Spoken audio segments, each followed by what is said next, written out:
Folks, Pamela Young here from Thrive 2030, brought to you by growthcurv. And today I have Marco Civardi from JAS China. He's in Shanghai today, and I welcome him to Thrive 2030. How are you, Marco?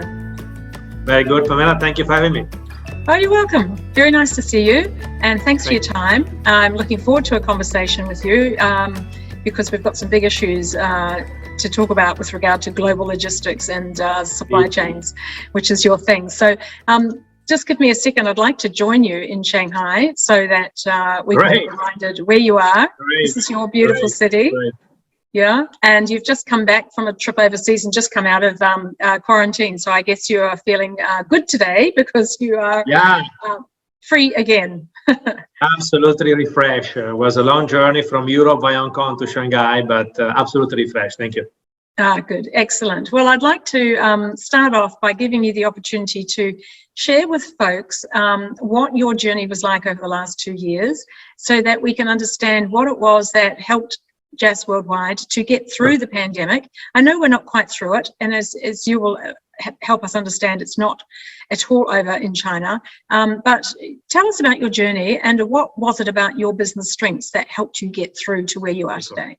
Yeah. I would say the ingredients for growth over the past 2 years has been, first of all, a mental switch to understand that we are basically in constant contingency plan since the day COVID started. So what we have maybe in some company before COVID, they would think the BCP, the business continuity plan, can be an afterthought.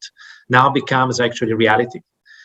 So you need to really prepare for multiple scenarios depending on the different bottlenecks that the supply chain actually force you to deal with. So that is one mindset shift, which is very important. Actually, for us in China, we are still in the BCP mode, obviously, because we are not yet through COVID due to the low policy. So there's a bit of a parallel reality between where China is today, what's going to be in the next 18 months, and how the world is moving forward on COVID. But we can touch on that later. In terms of JAS, I would say constant communication of management to staff to be very close to our employees throughout the pandemic, making also important decision to retain people, making important decision to provide job safeness, and making sure that we have an ecosystem of we are in it together. So externally, I believe it being critical, and it is still critical today, to closely listen to our customer. Not only on the need that they have, but the need behind the need. How do they serve the final consumer? What we can do to be where they want to be over the next 2 to 3 years, to be the right arm for them. I believe that help JAS to deliver the result. The results meaning to grow our businesses faster than the market. Yes. So what did that mindset shift? What did it require of you in terms of action? Well, let me start by saying that in many parts of the world, so in terms of action, the clear one is that a lot of our staff has been working from home. Yeah. So we got used to run the business without physical contact, and that has been a wake-up call for everybody because it happened pretty fast and pretty soon. There's no time to think. Yeah. I would say a couple of catchphrases. One is we start to think in many parts of the world that office become the new offsite. So before you say we're gonna go offsite because there's an important meeting to do or an important conference, so we're gonna rent a hotel, rooms and so forth. Now you're gonna say we're gonna go to office. We have to have a good reason because of contacting people, potential chances to boost eventual infection in different parts of the world, different degree of lockdown. So that's one notion. Yes. Another notion which is still very relevant for us in China is somehow becoming familiar with predictable unpredictability. So you are living in a constant situation of unpredictability and get comfortable with that to a point that becomes normal. When it comes to, particularly in relation to China, when it comes to the frequency of a tailored area or city or building lockdown. When it comes to the frequency and the speed of port and airport lockdown, is just part of the day-to-day. Mm. So try to become comfortable with a level of ambiguity that require a lot of flexibility. And of course, develop in you the muscle to somehow, try to predict a level of high ambiguity ahead of you, which is the norm. Is not anymore an outlier. Yes.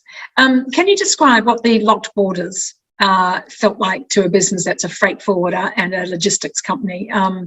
We know that ports were closed and they didn't have staff and ships didn't land and containers weren't unloaded, and therefore that created a huge container shortage, and the cost is now 10 times what it used to be. Can you just describe in logistically what it was like? Was it a complete nightmare? How did you manage on a day-to-day basis get through those 2 years of logistical challenges? Right. Challenges is an understatement, of course, yes. Pamela. Yes. Capital C, capital H, capital E. capital letter for sure. No, well, I would say at basic level, it forced us to reroute a goods that was designed to be shipped by air or by ocean via different transportation method. If customs rule allow us to do, sometimes possible, sometimes not. Second layer effect obviously creates additional cost. It creates additional transit time. The third point, we need to see if we have manpower to perform those shipments, because sometimes it's not only the physical closure of port and airport, it's also, do we have the manpower to operate in those terminals specific flow of goods coming in? And I would say another element into this is obviously when you decide to move a shipment from A mode to B mode, whatever that mode is do we have capacity? Because there's a scarcity of capacity everywhere. So I think it's a multi-layer challenge that forced us to be constant on our toes. And I would say if before COVID, we could say the so-called multimodal transport, sea, air, sea, in technical language, is something that we offer, that we present to our customer, let's say once in a while, to then become the norm. Right, because we have to build a certain flexibility in our DNA. What I would like to add on that, Pamela, beside the pure logistical challenge of closing airports and airports, I think just an example this morning, I had a great meeting with a colleague, and we just by being together for an hour, we generate a fantastic idea. And somehow we are feeling the effect of being close between one country to another in terms of travel, and therefore not facilitating the flow of ideas, not facilitating the flow of human contact as we have before COVID.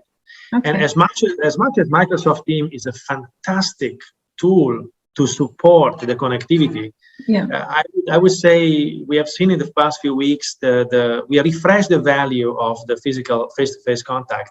And the ability to generate ideas simply by bouncing off different thoughts on a given topic. And I think this is something that beyond the closure of the logistics, airport, but the restriction of travel, the restriction of physical contact and human interaction, perhaps are taking an important toll on the innovation progress, I would say, over the last few years, and for the country that remain closed even now. Yes, I think that's a very valid point, the impact on creativity and innovation, which you get from being together and bouncing things off together in those offsites. Marco, can you tell us what adjustments your clients have made? I've heard quite a bit about them changing supply chains, shortening supply chains, changing their supply chains. Suppliers are not international, but they are local to, to avoid the possibility of, this happening again. What have you been seeing? Right. I think there's a couple of changes. On the one hand, obviously, the customer has been forced to partly deal with multiple suppliers, to have multiple options in a moment of disruption, and partly also to go even more so directly to the carriers, not the intermediary like us as a freight forwarders, because they could feel that perhaps they could have a better capacity bargaining through them, which is not always the case. However, the disruption was for everybody. So as much as capacity was scarce in the market, it was scarce for us. It was also relatively scarce for the carriers themselves. So we were all literally on the same boat. Mm-hmm. But I would say the major challenge for our customers in general has been for themselves to challenge the notion of all eggs into one basket in terms of where do you source. Mm-hmm. I think the issue has been, I remember back then the years in Japan in 2011 when there was, unfortunately I was there, was another learning opportunity.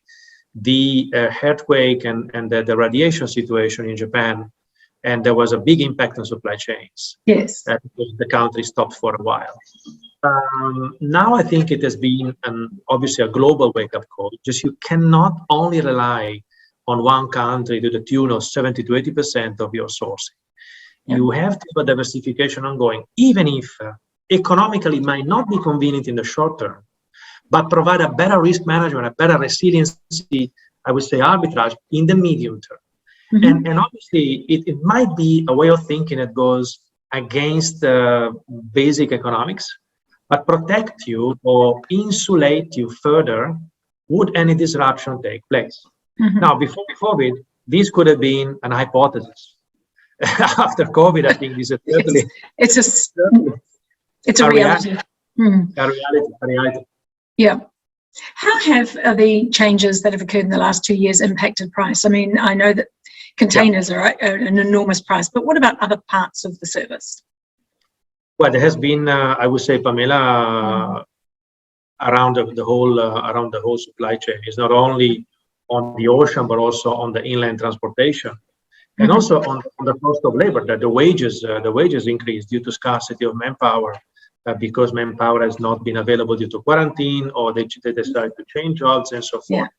Yeah. It is, I would say, a cost increase that happened throughout, which create really no winners, to be frank, other than perhaps constructively speaking, presenting a further wake-up call on focusing even more on productivity, on automation, on the usage of technology to make sure that you're as much as possible lean, so to offset or to cushion any further cost increase that you might suffer for whatever events that may trigger, right? So constructively speaking, could be a wake-up call on that angle, but practically there's been a cost increase, I would say, for the whole chain that put us in a situation to discuss with our client as partners what we can do, what we may do together, because obviously the situation has been very transparent and very fluid. We all know what's going on. The question is, if we are in it together, let's help each other. And so what has JAS Worldwide applied as a cost reduction strategy? I mean, what sort of vehicles have you used to keep your costs under control? I think to the extent limited, of course, because cost reduction has been severe for all the players involved. I believe one of the tools that the company applied, which also represents the boldness of our management style, is to be close to customer in terms of getting to know their forecasting as much as possible. So try to anticipate the level of demand coming through, and at the same time taking calculated risk on how to protect capacity supply, how to source in advance capacity so that we can be able to serve you when peak come. We can be able to serve you when you need us the most. And that requires taking calculated risk, that requires leaning out for them. But then the payback is huge, because you're actually showing, in practical terms, partnership, not in a moment where you don't have disruption and everybody can do a good job, but in a moment where not everybody can perform very well because the market is difficult. And so only few can really lift it.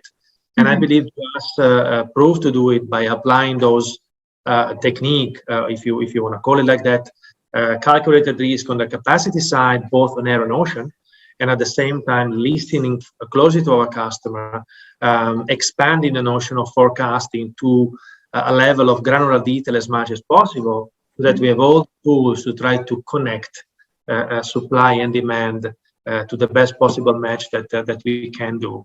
Obviously, easier said than done, but we tried our best, and the number the company produced in 2021 lead us to believe that it has been a big success. Yes, Marco, often digital technology advancements have been proposed as a efficiency measure by automation or the adoption of new technology to improve efficiency to get costs down. Over the duration of Thrive 2030, which is coming up to 10 months now, I've heard a number of criticisms about the maritime and shipping and logistics industries not being as well advanced in their digital development as many other industries. Do you think that's a fair criticism? Well, I think it's been a wake-up call, the COVID-19, that certainly if logistics has been a slow adopter industry, and now more can be done. And on the impact on the environment, we have obviously a set of analytics that our customers expect from us to make sure that we are showing results on being a player in the logistic industry with an eye on controlling emission, with an eye on the environment. Do we think more can be done? Absolutely so. Yeah. But a lot has already started. And you can also see from the carrier side effort to use a particular type of fuel that is very much designed to reduce pollution out there. So there's a trend going on, obviously, to consider the environmental impact, not anymore as an afterthought, but as an integral part of the value proposition that we offer to customers. Right. Important on this one, the notion of health, safety, security, and environment as a holistic concept become almost, I would say, as important as the classic transportation cost and the transportation transit time that we offer, simply because customers want to expand the notion of logistics, not only to deliver on the basic, but also to make sure that we are sustainable and that we help the greater good. Yes. On your first point of technology, I think it's a fair criticism. More and more we realize that, of course, Internet of Things and obviously machine learning and artificial intelligence are extremely valuable tools to help us to be close to our customer, to help us to utilize data as really the next frontier of integration with our customer. For tracking purposes, for unloading purposes, I think it's been fair to say that perhaps until a few years back, we limit ourselves to basic visibility tools, if you will. But now certainly the stakes have been raised much higher. Yeah. And there's no point. There's no return. Yes, because I have heard from some of the people, say in shipping and maritime industries, that if they had greater advancement in their technologies, they could have processed things faster. They could have better identified where goods were on which shipping, what container, and get them moving faster. So I guess in order to strengthen the industry and reduce the risk of the bottleneck continuing or happening again, God forbid we have another pandemic in the next 5 years or something, I guess technology can help streamline that and reduce the human impact. And instead of ports being shut down because all the staff have got COVID, robots could take over and the work could continue, could it not? I'm with you, Pamela, and I would add one more angle. Yeah. I would add the fact that the job become more fun because for our people, because technically speaking, tedious tasks or routine tasks they actually can perform by machines. Yes. So that more value-added tasks that require human interaction can be done by our people. So you actually make, technically speaking, the customer more happy due to an enhanced visibility, and the staff also more engaged because the work itself become more fun. So if you add on top of that, perhaps also the cost become lower, then it's a win-win across the board. It's a win-win, yes. So does JAS have a digital transformation underway? Are you working on this type of advancement? Well, absolutely so. The company made an acquisition last year of an organization that is specialized in e-commerce and contract logistics. So there is a clear aim to diversify our product portfolio, building the traditional air freight and ocean freight to the contract logistics and e-commerce. And this is just, I would say, an appetizer of a big meal ahead in terms of further diversification and further expansion of product portfolio and further enhancement of different industry vertical that we want to serve in the future. Obviously, digital today is something you cannot afford to not have it at the center of your strategy. And also here for us in China, we are really thinking through, China being already a very tech-savvy population. Yes. What can we further do to be closer to our staff, to be closer to our client in as many digital methodology ways as possible? Yes. As straightforward as you have your own fleet, I assume. Actually, we lease. Oh, you lease. Okay. So my question is around, you mentioned sustainability, and my question is around electric cars, electric trucks. I mean, is this the way that you're going for the future to improve your impact, would reduce your impact on the environment by reducing carbon emissions? Can you share with us what your contribution is going to be to helping to achieve some of the COP26 goals? Right. Well, to be honest, we cannot see in the short term that electric trucks or electric vehicles are the solution for environmental impact. Not necessarily in the short term, frankly. Can you explain why not? Yeah, but simply because we are more traditional utilizing provider that do not apply these technologies, and so we are not seeing an incredible growth of electric trucks or electric vehicle in our portfolio of suppliers that allow us to believe this is the solution that we have in front of us for the next 18 months. But having said that, the market is immense. Different parts of the world, different player may have a different take on this one. To be frank, I believe JAS has been listening to the customer on what they want to see from us in terms of environmental impact. But the biggest move the company made was actually to acquire a Swedish organization that is absolutely keen on having policies that foster sustainable business, having policies that foster a very good environmental impact reduction. So we are learning from that. So I think this is a sign that JAS is a learning organization. It's a sign that the company acquire capabilities. Obviously, the acquisition of the Swedish organization has strategic elements into it.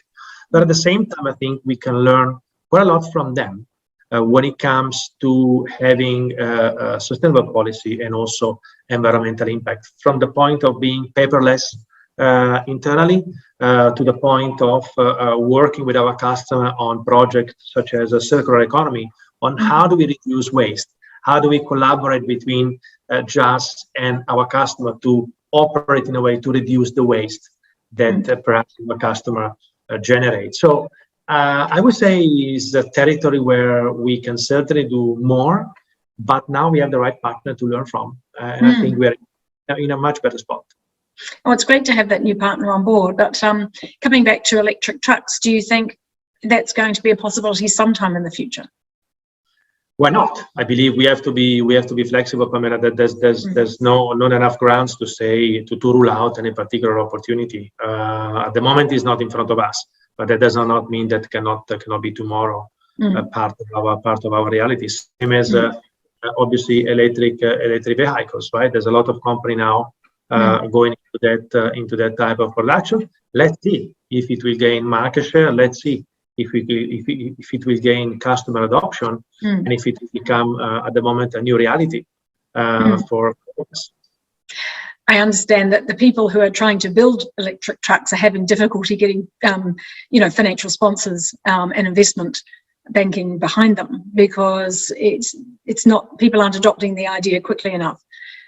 They're struggling to get the idea off the ground. Well, I think it's a journey for the innovation to complete, to be able to produce them at a low enough cost for people to make the transition from fossil fuels to electric trucks. At the moment, they are so pricey because they're at the beginning of the product cycle, and we need volume to get that price down in order to move people from fossil fuels to electric trucks. So where do you think that pressure can come from? It's got to come from suppliers by saying to truck owners, we need you to produce electric trucks at a price that we can afford. That's one angle. The other angle, I think, is that maybe the notion of being environmentally focused is not yet adopted globally as a new imperative, as a new mission. There is perhaps a scattered effort globally among different players.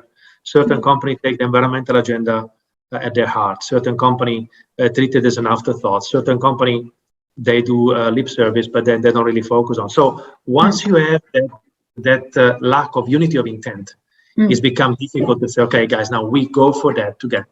Yes. And we accept certain amount of high cost for the benefit of the greater good. Yes. And then obviously, if that is not happening, it's becoming hard. I do accept that the transition cost is huge until we get critical mass. And as you say, a united front of people pushing it. So we've got a long way to go. Indeed. It is objectively not easy. Not easy for the producer, not easy also for the player. But it's also not something impossible, right? No. As long as we act, as long as we act together. So yes. Now, Marco, I understand things are a little different in the China market than other parts of the world. Could you tell us what you're seeing there that's different, which, you know, people who are watching who are importers or exporters of products in or out of China would need to know? Well, I think we are seeing a country that still has an immense market with a very good growth figures posted over the past year in 2021, and still, I would say, a very positive outlook for 2022. In terms of the situation here, in general, I would say we have to get used to this obviously dynamic COVID-0 strategy, which keep us on our toes in a sense that lockdowns are generated tailored per different geography as and when cases are coming up. There is a good progress of vaccination of the local people with their own local vaccine. However, it is not yet the moment where China, at least not today, are contemplating to reopen gradually the border with overseas, and therefore accepting an increase of potential cases and also an increase of pressure on the healthcare system, which is said to be not as advanced as many other countries, for example, Singapore, under the ratio of number of ICU beds per amount of population. So the healthcare system is, technically speaking, perhaps yet slightly fragile in relation to the total population. And the policy remain dynamic COVID-0, if you want to literally use the tagline.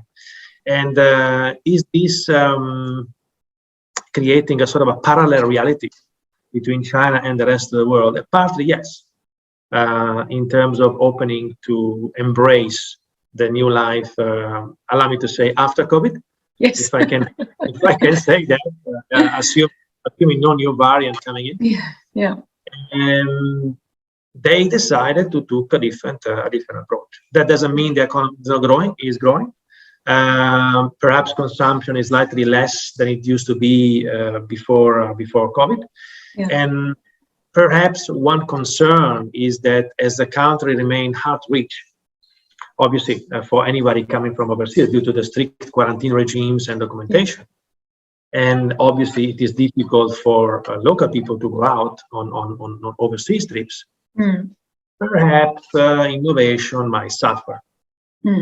How do you estimate that? We can figure it out, but the flow of ideas by human contact obviously cannot be replaced by the technology tools that we have, such as Zoom, to connect the people of different background, different culture around the world. That doesn't mean the situation will be like this forever. Obviously, we don't have a crystal ball, but in the foreseeable future, sometime throughout next year, assuming new variants are not coming in, and perhaps assuming there will be an even more uptake of vaccination percentage in mainland China, why not? A gradual reopening can happen. Certainly not tomorrow, but also certainly not in the medium term. I mean, soon the country is absolutely geared to open up at a different pace, with a different principle, with a different notion of coexistence with COVID than the rest of the world. And what about the current Ukraine-Russia crisis? Is that having any impact on your business? On our business, we are now, I think, in the process of absorbing the ramification of the impact of the war ongoing in Ukraine. From the point of view of vessel routing, we're absorbing information, but more importantly, from the point of view of airplane routing, where if the airspace is closed across Russia, that would entail longer transit time, that would entail a higher cost, that would entail some carriers that would be up for it, some carriers that would not be up for it, and therefore it could potentially create some tangible disruption, including also rail services, where not everybody not everybody's keep on performing rail services throughout Russia. Some do, some don't, and therefore we are also on the watch out for that particular segment of international transportation as well. So you have people in the Ukraine and Russian markets? No, we don't have just on the ground operation in Ukraine and in Russia. For historical reasons. So at the moment we're observing how to cushion the impact for our Asian and many European customers. What do you think would be some of the learnings from the past experience that we can take forward? When I've spoken to some people, they've expressed that their people adjusted to the whole thing quite quickly, and the normal time frame for introducing change didn't occur. People pivoted really quickly, and they learned that was okay, and the risks that they had previously thought of didn't occur. And I've asked a number of people, do you think that behaviour will be embedded into your business next time you ask your staff to make a massive change quickly? Will they get on board, or will they resist like human nature normally does? So I'm just wondering, what are some of the lessons that you or your organisation would say they have learned through the last couple of years, which would strengthen you to go forward to 2030? Sort of skills or talents, or is it about leadership? Is it about agility? What are the things that you take away from this experience? No, it's a very relevant observation. First of all, I agree with what you say just now, Pamela, that generally people are much more open for changes because they're being completely disrupted. So your change tolerance or your change muscle has been stretched. And therefore, as you just mentioned, by default, you have people more open to embrace diversity, more open to embrace new projects, new ideas, because the past 2 years has been very, very turbulent for everyone. So this is, it's almost a fact.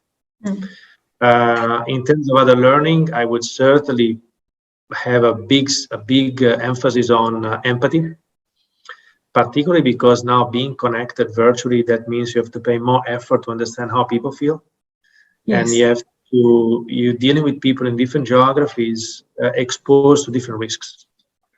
And therefore, it creates a very diverse set of challenges that everybody goes through. I really like the expression I heard from an executive in Unilever by saying, we are all under the same storm, but not on the same boat.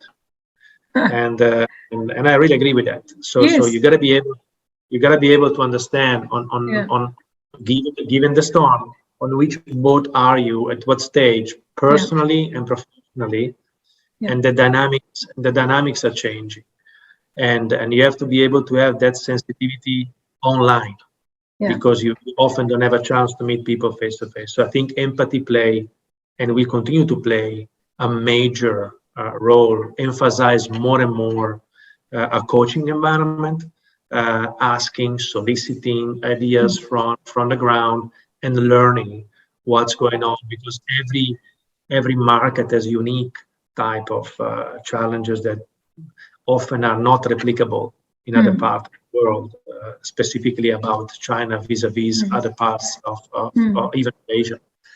And I would say, obviously, a word that you just mentioned, used and abused, agility, yes, in capital letter. In capital letter, because I would say that the main status, or mind status over the past few years is really to be constantly flexible, depending on the new data that you see coming up that would lead to different decisions. And this has been, I would say, the common denominator over the past few years, and even now, as we start to think that we would be on the final stage of COVID, and now we have an incredible scenario, I think, for most of us for the first time in our life to go through, such as the war, physically observing it, feeling it, and looking at the business impact of it. Yeah. You couldn't expect any more volatile environment as it is now, and therefore, I would say agility become a state of mind. Yes, I think agility is something that you experience physically as well, because it does require that you get on with things quickly. And right. We've all had to go and work at home. We've all had to learn to lead through a camera instead of getting up on a stage. It's quite different, isn't it? And we've had to learn new skills. And so it is about empathy, which is an emotional reaction, but the agility is a physical one. And you don't forget that too quickly. You remember, you know, if you jumped a hurdle successfully, you remember how you did that, so you jump the next one. And so it does, as people talk about, it does give you new muscle, and you can get to use that muscle again. And I think that's going to be really helpful going forward, don't you think, to help us get to 2030? Because this war, as you've just highlighted, watching it, and watching the impact of it on the people, but also watching the resilience of the people and the courage and the determination of the people, just once again shows you how amazing the human spirit is and what we can achieve if we put our minds to it. That could be a positive lesson to draw from this situation, Pamela. I certainly agree with that. At the same time, the flip side of empathy is that sometimes we think that, put it this way, before COVID, perhaps we didn't pay enough attention on asking to each other the classic question, how are you? We take things for granted. Everybody's okay, let's go into BAU mode, business as usual, get things done and move on. Now we are on the virtual world, and even sometimes Microsoft Teams or Zoom, they're not necessarily designed for chit chat and building a rapport. They are perhaps more designed to fundamentally execute tasks on time and become, technically speaking, very, very efficient. Maybe. So I think it's very much in the pre-COVID world or within the current world, it's very much up to us to have a sort of an alert system to really focus on, try to understand how people feel before you get into the actual business. This empathy muscle needs to be more and more pronounced, because normally, even without the virtual world, you, at least in my experience, you rarely ask, hey, how are you? And then you listen for a full minute about how the other person think and feel before you go into the business growth. Yes. Now I believe the war is creating in all of us a different level of mental disruption. We admire the level of resilience of the people in Ukraine.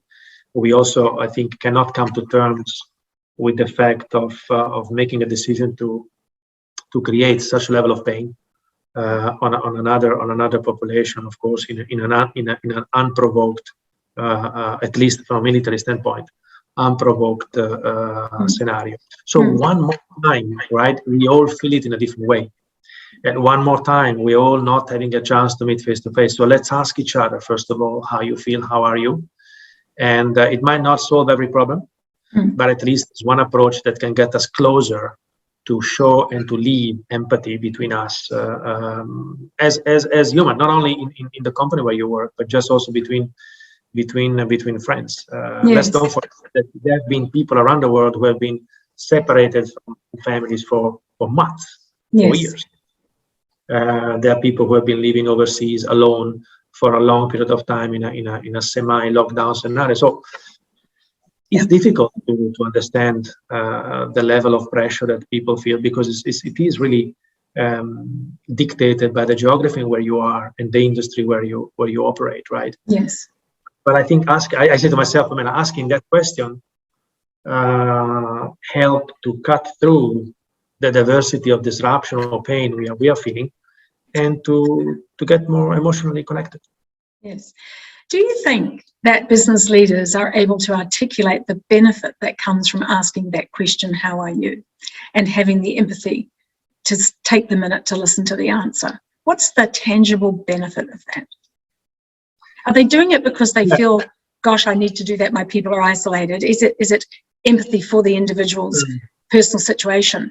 Or is it that there is a tangible business bottom line benefit to being empathetic with your people? It's a multifaceted question. I would say before COVID, one of the learning I had is that asking to people what you think is one of the questions that create the highest level of motivation among employees, because your opinion counts. Yeah. Motivation doesn't mean empathy, right? It's just a step forward to get close to you. I would say before COVID, we probably took that for granted. Yeah. We focused very much on having people motivated, perhaps by asking that question, other than to know exactly how they feel. We didn't probably felt the urgency. Now, for me, and I think for many other leaders around the world, it's probably non-negotiable. Before even you look into working environment, engagement, strategies, market landscape, or whatever, given what we're going through, you by default, you should have a checkpoint on, guys, how are you feeling? What's going on? Just having a full minute of, allow me to say, download of thoughts.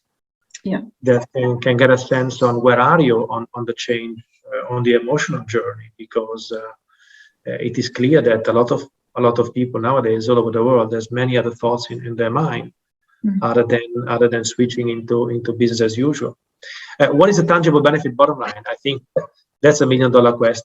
Certainly, if I would be asked that question, I would certainly feel very much connected, and I feel somebody care for me as an individual, other than as a unit in an organization that is supposed to deliver a performance. And I think by being cared as an individual, you would actually, obviously over the long run, become more productive and more efficient and eventually more successful, simply because you feel more part of a family. I mean, I've got a 30-year career in driving strategy and change, and how many times have I heard, you know, that change stuff, that culture stuff is the soft stuff. And it's only been a decade, I can say, that chief executives have absolutely, a few have absolutely got the message that it's actually the tough stuff. Because to get the people to follow you and to want to follow you willingly and give you not just their time and their motivation, but their best productivity, comes from them feeling that you understand them and that you get them. And I think COVID has driven this home a lot for leaders, but it has also made employees a lot more aware of what they want, because they've been sitting watching how leaders have reacted to this situation, how leaders have responded, how leaders have, you know, what they've put in place, what they've invested in, and what their reaction has been. So our future employee base is a much more inquiring and thinking body of people who have much higher demands of us. And you know, the whole cultural piece, I think that it's yet to be discovered what the impact of COVID has had, what impact COVID has had on organizational culture. Because with every major change by a chief executive or a leader, if it's a fundamental change, like sending you to work from home, or cutting out some businesses that we don't think are good anymore, or if you think of the airline industry and the travel industry, they've had to send thousands of people home and put them on gardening leave for we'll call you back in a year when the borders open again. I mean, these major decisions have changed the assumptions that employees had about their jobs, had about their organizations, and had about their leaders. Those assumptions have now changed, and assumptions drive attitudes, which drive behaviors. And I'm not sure that leaders have got that yet. I don't think that they've really thought through the impact of culture change on their organization by the major pivots that they've made. What do you think? I think, Pamela, this has been a wake-up call, the COVID environment, because it exposed the fact that employees are now looking for companies more and more with values, more and more that a company that does activities for the greater good, a company that has a mission which is compelling, and also a company that shows that is close to their people. So I believe this cultural aspect has been absolutely emphasized quite a lot for the reason that you mentioned. But also we see here in China, I think that one of the criteria for talent to choose an organization is, of course, you want to work for a company which is technologically savvy, a company to give you a career path, but more importantly, a company who has a mission where we feel the company is contributing for the growth of the country where we're in. So there's an element of beyond the P&L. There's an element of what are you going to do for the environment? What are you going to do for society? There's an element of, is the mission helping me to think I am part of an engine that helps the world to become a better place? And I believe for what we're going through over the past months in COVID, rightfully so, I think employees are becoming picky in terms of choosing managers or choosing companies where the values are aligned much more than the paycheck per se, as perhaps was the old criteria pre-COVID, if you will. So it's up to us to make the company compelling. It's up to us to make us relevant and wanted as managers. It's more and more, I would say, a talent market, other than an employer market. Not because of the notion, I don't know if it's true or not, of the Great Resignation, but it is true that people are becoming more picky. It is true that paycheck alone doesn't make the cut. And therefore, empathy is probably one of the ways to get under the skin of the people and offer something that, as you mentioned before, yet today, not everybody has. That's right. Fantastic. I think it's a really good note to finish on, because it's no longer the soft stuff. It's definitely the tough stuff. And we've learned that through COVID. I think we've all learned to be much more empathetic leaders. And I think employees have learned to think about what they want and demand what they want. And I think we've got a more challenging future workforce as a result of it, don't you think?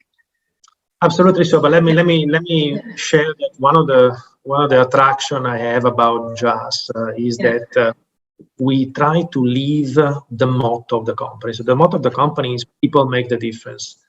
And I believe we show on the practical daily life, where the policies we and the level of care for the staff, that we care for them.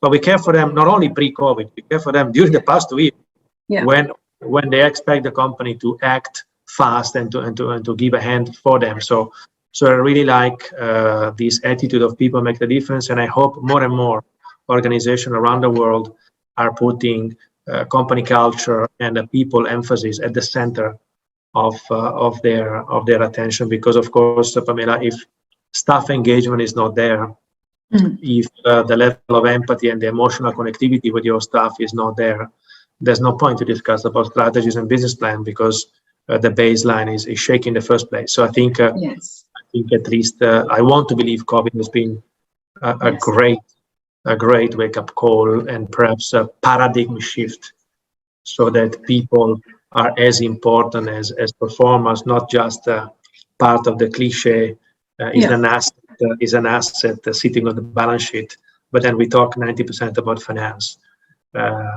So I want to believe that the people agenda now is getting up to the center stage. I think it is, and we've all had to learn new skills, not just technology skills to communicate through Zoom, but we've all had to learn to communicate better through Zoom. And leaders, especially gregarious leaders who like to get up on the stage at, as you talked about, away weekends and, annual conferences and events, the leaders who are really good on the stage had to learn new skills to be able to be that inspiring, charismatic leader through a camera. It's quite a different set of skills. So COVID in many ways has forced us to, as you say, you opened with that communication message, and what it's done is it's made us listen, and it's made us be empathetic. And as leaders, sometimes we get used to being the ones who do all the talking and the staff listen on the floor. So I do think that we've got a much better dialogue happening at all levels of organisations. Well, I hope it carries on. Now, listen, I know we could talk on forever, but there's one last question that I put to everybody, which is, if you found yourself promoted to chief executive of the world at some point in the future, what would you put on the table for discussion with your top team in the first 100 days? That's an interesting, well, say $1 million statement, $1 million question would be an understatement. $2 million question. Yes. Well, obviously, it's a question that requires something. I would say in the first 100 days, what I would put there on my team is simply to try to not take peace for granted. I think this has been the biggest learning. Until 2 months ago, we took peace for granted. Why? Because in the past 70 years, there hasn't been a single war. Are we taking all the necessary measurement to take peace for granted? No, we didn't. And so how we can have the notion that nothing is for granted and we have to work for it. I know it's easy to say now, but when you look back, certain actions, certain activities over the past few years has been done on the basis that peace is granted. Yes. That we are not competing with each other, that we want the greater good. But we know now that's not granted anymore. So how do we create the condition not to have unnecessary fight among different populations? How do we use our rationality, which is the element that allow the human species to conquer the world, the rationality, right? So how do we put it to use on the assumption that peace is not granted? We have to work. Yeah. I would say that would fuel the agenda for the first maybe 200 days, because we have multiple situations around the world that require attention. The border between China and India, some situation in the Middle East, not to mention Ukraine, the situation in Taiwan. So the plate is full. But before the plate was full, under a different assumption. Once you change the assumption, then you start to look at things with a different eye. That's a great answer. Thank you so much for your contribution to that question. It's been really great talking with you. Thanks so much. It's good to hear a bit more about your industry, the logistics industry, and how you've coped through this challenge. But it's interesting, isn't it, that we ended up back on that topic of human interaction, empathy, and employees, because this is where the buck stops there, doesn't it? So thanks for that reminder. Really nice to speak with you, Marco, and we wish you all the best in China. Thank you, Pamela, and I wish you can obviously come and visit me soon. Yes. As soon as the rules are relaxing, and thank you for having me today. Thank you for the opportunity. It's been really nice talking with you, and really appreciate your input. Take care. All the best. Thank you. Yes.